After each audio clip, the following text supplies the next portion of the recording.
So, I want to talk a little bit about me and my life and what has led to the place where I am starting a business venture, helping people to learn to make better choices so that they can get closer to living the kind of life that they want to live. Um, if I had always made good choices and had started living the life that I wanted to live 15 or 20 years ago, I wouldn't be making this video. I wouldn't have the resourceful peacock. I had to learn the hard way by doing a lot of things wrong over and over and over. You've probably heard that saying, the lesson will repeat until the lesson is learned. It took me a long time to learn a lot of lessons and to learn the power of choice and the role that my own choices make in the kind of consequences that I have and the kind of life that I'm able to live. So I'm 42 years old. Um, I'm in a stable relationship for more than 5 years, which is absolutely incredible to me. This is the first time in my life that I've ever been able to manage that and accomplish that. We have a 4-year-old son. I own a home.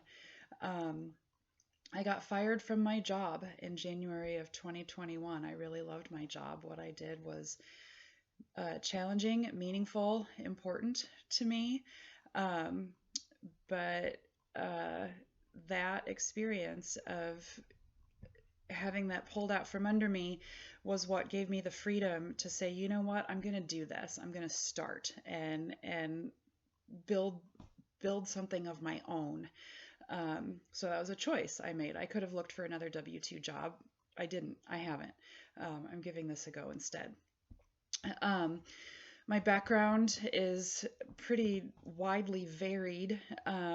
Educationally, I studied music and theology. I never did anything professionally with the music.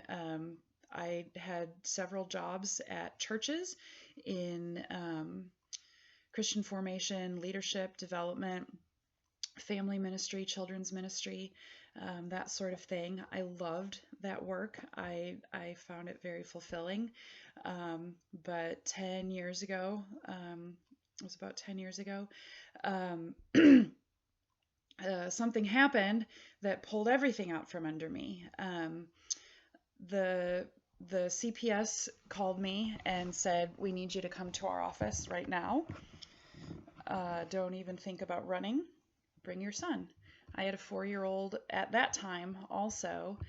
And long story short, somebody told Child Protective Services that I was planning to kill my child. And I spent 3 years fighting that in the court system.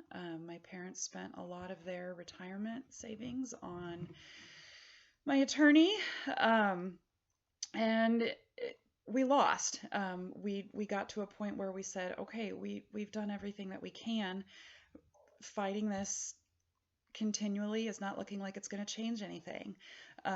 So by that time, I had already lost my job, my career in ministry, because if you can't pass background checks, right, for CPS, you can't be working in a church with children and families. I lost my home.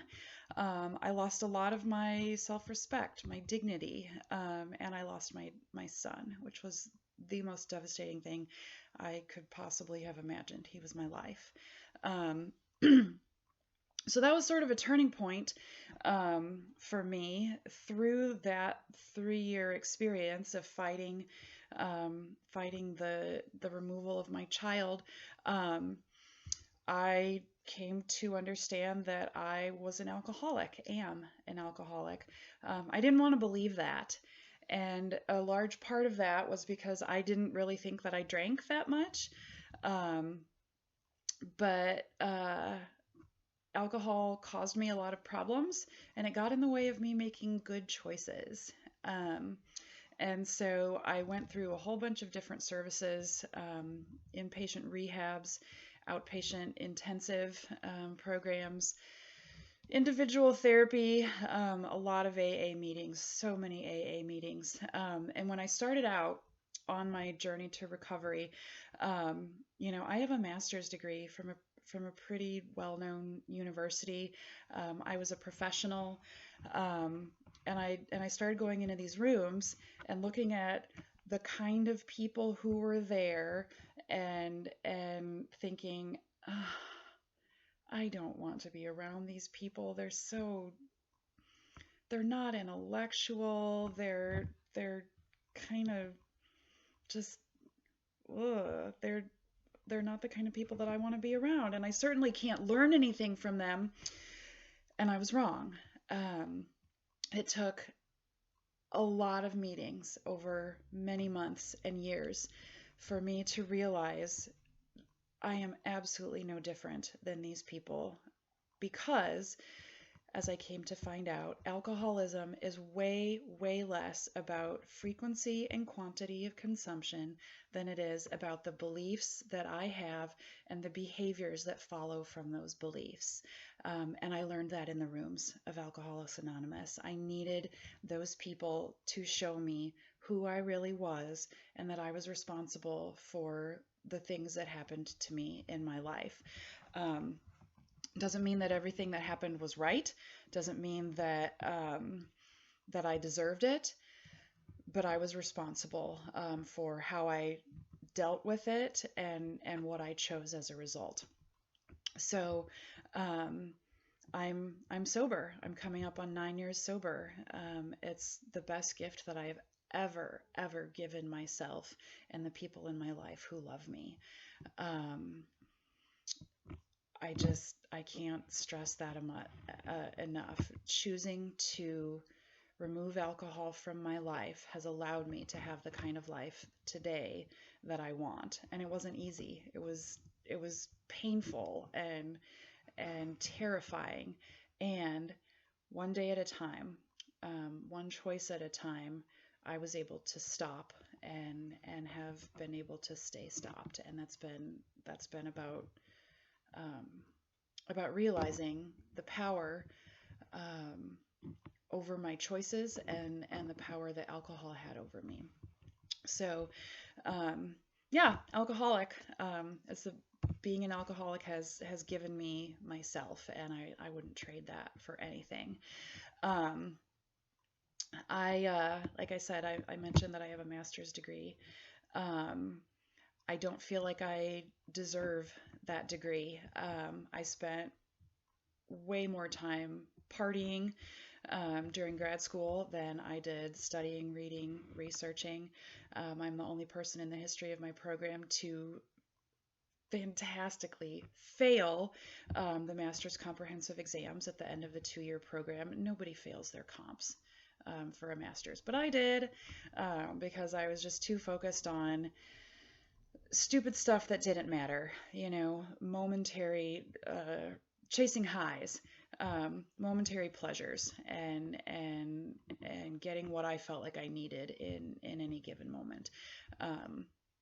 So yeah, I failed my master's comps, and then had to do remedial grad school for a summer, which was very embarrassing. And I did end up passing the second time around, and they gave me the degree. I don't feel like I deserve it, but I've got the piece of paper. I went on a few years later to start trying to get a doctorate of ministry. Again, I was so distracted with all of the things that were going on with the court case with my son, and trying to figure out how to be a sober person and what that might look like. It was hard. I was asked by my advisor to withdraw from the program because I was kind of a blight on the people there and on the reputation and the esteem of the school. I wasn't doing what I should have done, and those were my choices. And it was, again, very embarrassing to be asked by this person that I really respected and that I had worked with for several years, to leave, to stop pursuing that degree. So now I have $30,000 of debt from a degree that I didn't finish and probably won't use. Not a good not a good choice. I could have made better choices with that time and those resources. Um, I was married once. I got married when I was 26 or 27. I wasn't terribly young or or anything like that. We weren't pregnant. Um, I knew I didn't love him. I knew I didn't want to spend every moment for the rest of my life with him, but I had such a low self-esteem, so low a regard for myself at that point in my life, and he was the first person who had kind of stuck with me and pursued me, and I thought I'm never going to find anything better. Like I better take this. I knew I was settling. Um, he loved me and I think very genuinely wanted the best for me and believed that he was that. Um, but I knew that I didn't want to be his wife. I wanted a wedding. I wanted the party and the fun of that day. Um, I should not have married him, and people told me that. They risked hurting me to say we don't think you're making the right choice here. And I chose not to listen. There was so much momentum, there was so much pressure to go through with the wedding once we had started booking a venue and sending out save the dates and the excitement of planning all of that stuff. It was a lot of fun. I didn't like that I was doing it with him. We fought about everything. Everything. Oh my God. We couldn't get along for like 10 minutes at a time. Um, and I knew I didn't love him. I stood at the altar in front of God and all my family and friends, and I made vows that I knew I didn't mean. And that was devastating to me. That was just this huge, like, psychological rip where I was betraying what I knew, but there was so much fear of actually being on my own, standing on my own 2 feet, saying, this isn't actually what I want. I couldn't overcome that fear. I couldn't overcome that momentum. And so I went through with it. And then after we were married about a year, we got pregnant, and I just sobbed because I knew that having a baby with this man would shackle me to him for the rest of my life. And I knew I didn't want that. I had already been so miserable in the relationship. And I'm not saying it was his fault. I didn't want to be there. He did the best that he could, and he wasn't abusive or anything like that. We didn't enjoy spending time together most of the time. Um, but then, we created this little person, and um, eventually I lost that little person. The courts took him from me on this accusation that I was going to kill him, which was beyond ludicrous. And the courts really really failed me in that way. But um, I ended up leaving my husband when the baby was 2. I had gone to a conference for work and realized, gosh, I have just bonded more deeply and more meaningfully with these people in these last few days that I have never met in my life. I've bonded more profoundly with them than I ever have or really can ever hope to with my husband. Um, and I thought, I'm gonna make a change. I deserve better. And so I flew home, got home. He and I immediately got into some kind of big argument about something that was probably really unimportant because that's what we did. I packed up the baby, threw a bag in the car, and we left. And I realized backing out of my driveway that I loved my perennial garden way more than I loved my husband. I was really going to miss the time that I had spent on the garden. That was a solace for me. So actually, funny story, my mom and I came up several weeks later at night when we knew my husband would be at work, and we dug up all the perennials and we took them back down to Indiana. Um, and so, yeah, whatever. Um, yeah, I've dated the wrong people, you know. I grew up in a really, really fantastic home. My parents provided everything that my brother and I possibly could have needed. We weren't without. You know, they maybe struggled financially a little bit here and there, but we weren't out on the edge. They are wonderful, loving, responsible people, and they provided a great childhood for us. But I grew up, you know, alcoholism is way more about beliefs and behaviors, and it's present in you if you have it genetically way before you ever pick up your first drink. I grew up believing that I was not desirable, and that I had less to offer than other people, even though, you know, I was very talented musically. I was certainly talented academically and intellectually. Um, I won lots of awards and you know did great things, and to all appearances had a really happy, healthy childhood, but always inside of that I was insecure. I was afraid. I thought everybody is cooler than I am. Everybody is prettier than I am. Everybody is more confident than I am. What I wanted more than anything was for a boy to be interested in me. And that that never happened, honestly, until I was 21 years old. Um, there were just there were never any boys who made any sign that they had a kind of interest in me. And so I became increasingly desperate through my teenage years to try to force that. And I would be loud and obnoxious and ridiculous and just try in any way I could think of to get attention, because any attention, even negative attention, was better than no attention. Um, and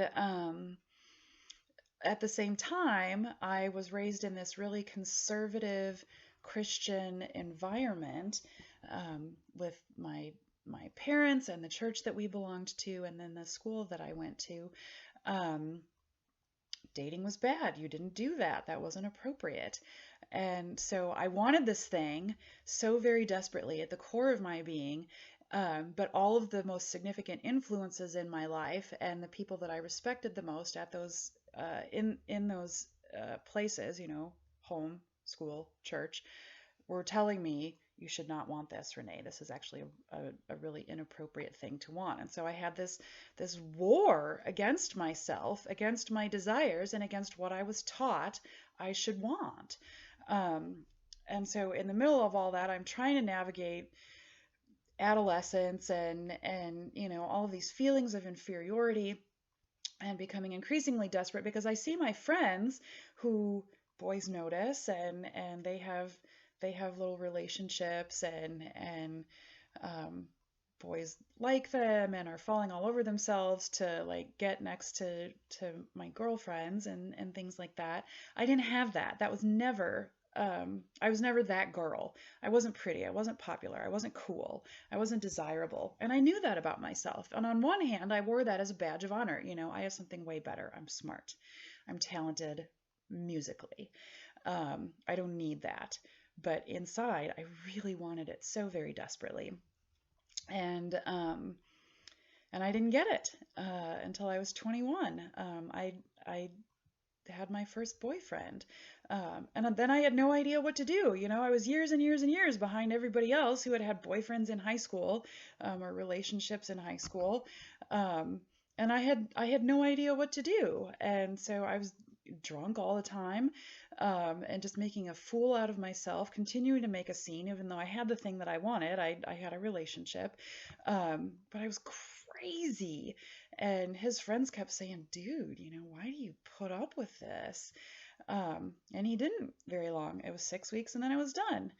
Um, and my next relationship was a little less than 2 years, I think, but I cheated on him all the time because I thought, why not? It never occurred to me you shouldn't do those things, Renee. Like, I felt like I was entitled because there was so much that I had missed, for whatever reason in high school and earlier in college.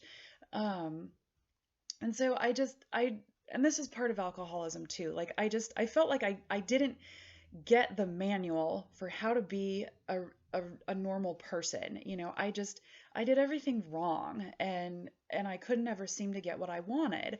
And so I just kept making these increasingly desperate and stupid and crazy attempts to get what I thought I wanted that would fill whatever emptiness was in my heart at the time. And I got better at getting the things that I wanted, and it never made me happy. Um, I had endless one night stands through my 20s until I got married, and then I still wanted that. Um, Not good choices, for a person who has committed to a marriage type of relationship. After the marriage ended, same thing. Just cycling through one guy after another, thinking, "Oh my God, I'm so cool. This makes me so powerful. I can walk into any bar, spend a few minutes scoping it out, figure out who I want, and then go home with him that night." And I did. I was good at it. Um, Never brought me happiness, never brought me fulfillment. Brought a lot of tragedy, actually. Violation of my own sanctity, of my own sacredness, of my space, certainly, of my psyche. I was a mess. And I did that to myself. Those were my choices. Were there some other things going on that I was a victim of? Yes. But it didn't ever occur to me until several years into my sobriety. I did that to myself. Those were my choices, to forgo real, genuine friendships, relationships with strong, healthy women, anything, besides perpetual one night stands and being drunk, 3 or 4 nights out of the week. I was late to work. I wouldn't go to work. I would be too sick to work. I would throw up behind the organ on Sunday mornings, because I was working in churches. I was an absolute disaster because I was choosing that, and I didn't know that I could choose it differently. I didn't know that I had that power. I certainly wouldn't have wanted it. It was a lot easier to be a victim and say, "Oh my God, if everybody would just shut up, if they would just leave me alone, if they would just stop bothering me, stop pointing out all these things that are wrong with me, then I would be fine." Um, I had to go through a lot of pain and a lot of loss, um, and a lot of lost opportunities until I realized I am causing this. These are my choices. I am getting the naturally occurring consequences for the choices that I'm making. You can't have endless one night stands and drunkenness without some naturally occurring consequences, and probably a lot of consequences. That is not a sustainable lifestyle. If you want to do something meaningful with your life and feel positively about yourself, you can't do it. Those are incompatible. Um, all of my friends from college realized that. They quit partying. They got married. They're still married, to their spouses. It took me a lot longer to realize, oh, maybe this isn't really getting me where I want to go. But until I took that first step of realizing I am doing this to myself, I am making these choices, I couldn't stop. My choices were part of my addiction. Um, and it turns out I was right. I didn't drink nearly as much as a lot of people. I saw alcoholics at the bars. I spent a lot of time at bars. I knew people who were raging alcoholics.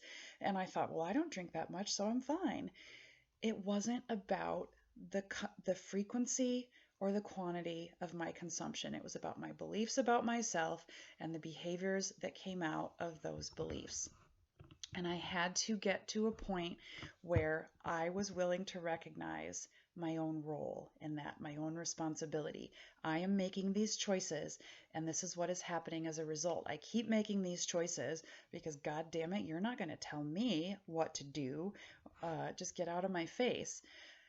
I had to realize that I had been wrong and that my choices were leading to these consequences over and over and over and over. Um, it wasn't until I made that first step that I was able to start healing, that I was able to start learning some other skills. I had a therapist tell me once, you're standing in front of a window and you really want to open that window, but you don't know how. And so you grab the first tool that you see, and it's a hammer. What do you do with a hammer? You hit. So Renee, you smash that window with a hammer, and then, yeah, the window may be open, but now you can't close it. And there's glass, and you're probably going to get cut. You have to learn new skills. You have to learn how to wield different tools in order to get the things that you want. You don't actually need a hammer to open a window. Well, maybe you do. Maybe it's painted shut. I don't know, and you need to crank, crank, crank, and try to work it open. Bad example. Okay, sorry. When you start making different changes, it is hard. You have to start over. It's embarrassing. I felt really stupid. Like, how can I be this old and not know these things? How can I be trying this out for the first time when I'm 30, whatever, or now when I'm 40, whatever? And yet, it is worth it to try. I have a life now that I couldn't even have dreamed of 10 years ago, 20 years ago, 5 years ago, because I chose to start. I chose to recognize my own responsibility by via of the choices that I was making, and to learn different skills, to pick up different tools and have somebody show me this is how you use it. It's going to feel yucky. It's going to feel stupid. It's going to feel impossible and embarrassing. And it is so worth it to change your life, to get beyond where you are and move into something that is so much better, so much healthier, so much more rewarding, that brings you contentment, that brings you joy, that allows you to walk into any situation and think, it doesn't matter what happens. I know I'm going to be okay. And today I have that, and I want to share that with you. I know this is a really long video. Thank you if you've watched this far. We're going to break this down into much smaller chunks. Come with me. Join me. Let me use my bad choices, my example, as a roadmap for you to do differently, to do better. I hope that you will join me. You can do this too. Nobody's life is beyond redemption. All it takes is a first step. See where you are choosing your own pain, and then choose differently. I can help you. Thanks, guys. Thanks for watching.